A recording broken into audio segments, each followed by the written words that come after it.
What's up, Coach Snacks? Today we're going to talk about some squats. We're going to look at some different variations and then go over why you may want to perform those different variations. So first we're going to talk about the box squat. And as you can see, I have goblet in parentheses, meaning we're going to go over the box squat with no weight, and then goblet just simply refers to a method of squat where we hold a dumbbell at our chest. So that would be like a basic weighted squat. So one of the reasons why we would want to perform box squats are going to be, for one, it's a good tool to learn a good pattern for the squat. So biggest fault is going to be just sinking straight into our knees when we squat down.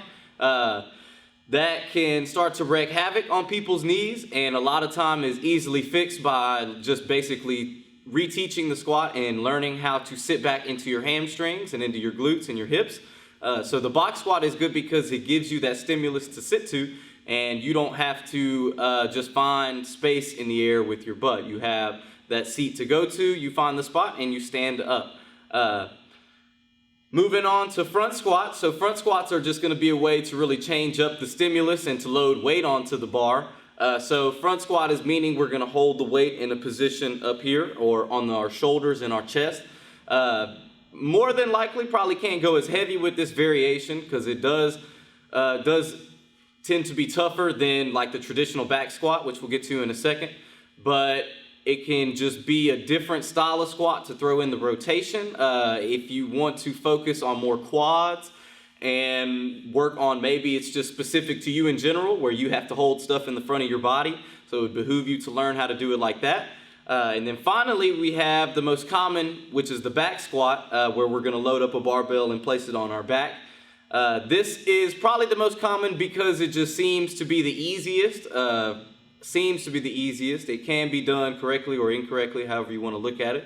But it can also be loaded the fastest. So normally people's squats go up relatively quickly when they start to practice back squats, and placing the load on our shoulders usually lets us do it with the most weight we can, as opposed to like a goblet or a front squat, something of that nature. So really, and in powerlifting, there's just like, that's the type of squat you perform would be a back squat, and in like high school athletics, that's the squat I grew up on, is the back squat. So it's just more of the traditional style format. But anyway, so we're gonna cover all three of those. Now let's go ahead and look at the demonstration with the box squat. With the box squat, we're gonna go ahead and look at first our feet. So I'm right outside of my shoulders. I'm not too wide, I'm not too narrow. My feet are barely turned out, maybe between like 15 degrees or something like that. So maybe at first you have to start a little wider with the feet turned out, but we want to be working towards right outside our shoulders, feet as straight as we can get them. So from there, we're gonna look at pushing our feet out and creating this, almost screwing them down. You should feel that in the hips. We're gonna lock the hips in there, so we're squeezing tight in the butt. With my stomach, I'm up tall, taking in a good breath. We're gonna take in about a breath, maybe like a 7 of a 10. Take it in. We're gonna hold that. So we wanna be big and we wanna be strong in our abdomen, not sucked in. We wanna be proud, big, strong. So when I don't have any weight in my hands, I'm just gonna put them out in front of my body. I'm pulled back at the shoulders.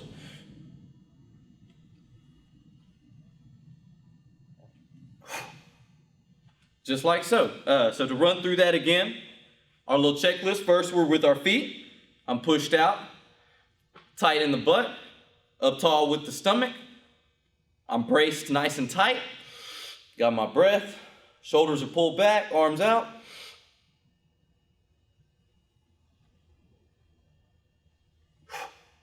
All right, so to show that from the side, we can really see what I was referring to earlier was that our most common fault with a squat, and people who complain of knee pain when they squat, is gonna look like this. We're just gonna sink straight down into our knees and stand up. So it's almost like we're compressing forward and then standing up.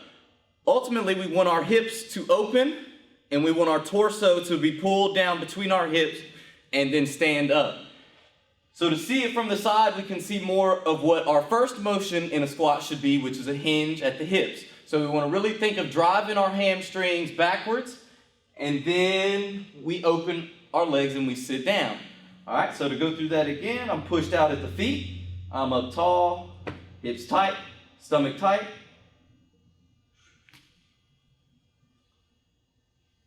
Boom. All right, so we'll notice that my knees do start to track forward slightly, but I'm not starting there. My hips are the first movement back, then we're down, then we're going. My knees are tracking over the middle of my feet. Maybe as we work, we're pushing a little more towards the outside of our feet. So when I say I'm pushing out, what I really mean is I'm pushing out, I'm screwing the feet down, I'm gaining nice stability throughout the hips so I get that torque. I tighten up, sit back, sit down, and stand tall. All right, so that's unweighted. Goblet position, we're just here. I'm up tall, good stomach. I'm not letting the weight take me down. I'm not overextending with the back. I got my stomach supporting the weight. On my box. My good breath.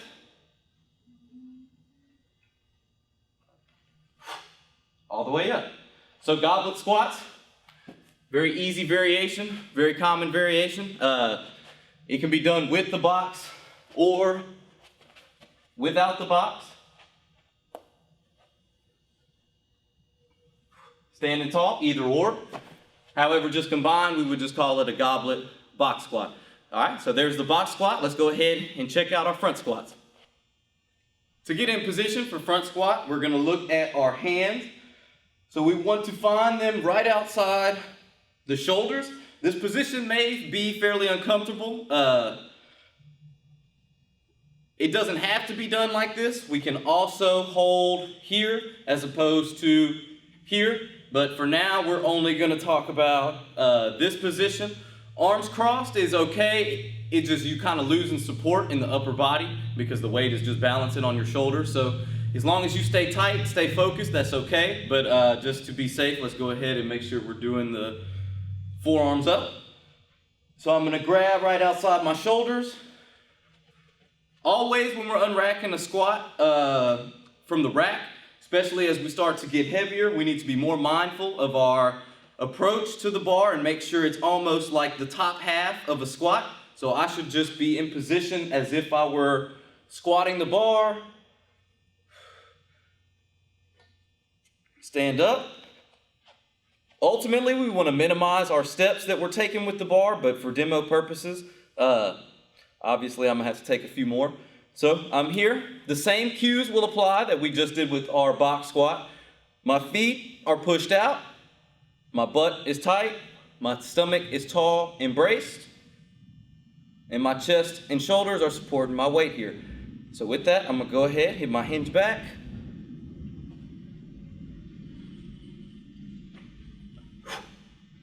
Just like so. To show from the side, so we can really see that hinge. Once again, my feet are pushed out, butt is tight.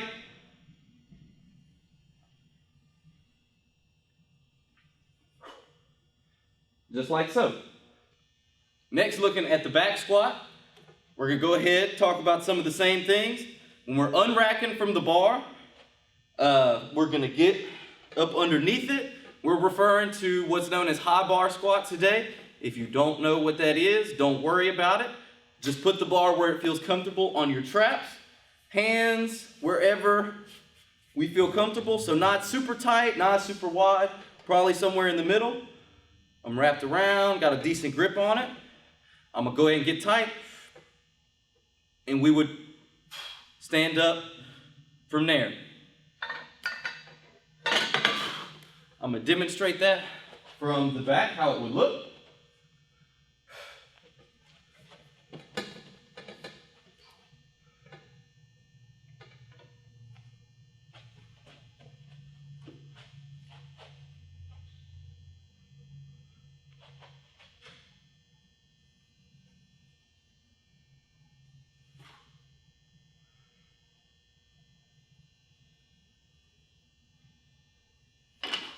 Looking at our squat from the side, pay special attention to our hinge back at the hips being the first part of our movement.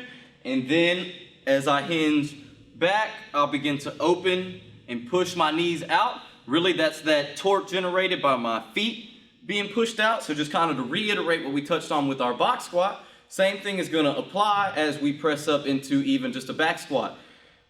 My feet are pushed out. That creates that nice torque in my hips. My butt is tight. My knees are kind of pushed out from my feet being screwed out. My stomach is tall. I'm braced. Got a good belly full of air. From there, I would be ready to squat. So to demo that,